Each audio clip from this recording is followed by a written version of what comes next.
Почитуван министер, ми искрено жал што вие не го одбравте вистинскиот пат. Овде да изгледа правилниот пат, вистинскиот пат, бидејќи вие кажувате дека сте на прав пат, но очигледно дека вие немате храброст овде од говорницата да кажете кој ви наредил и кој ви нарачал да донесите едно вакво непопуларно измени во Законот за градење.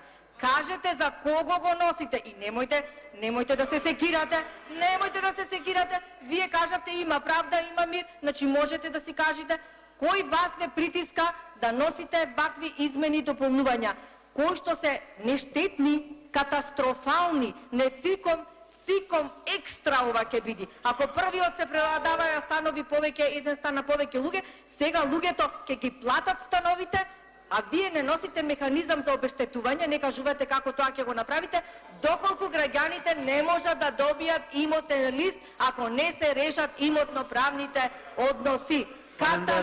Ви благодарам.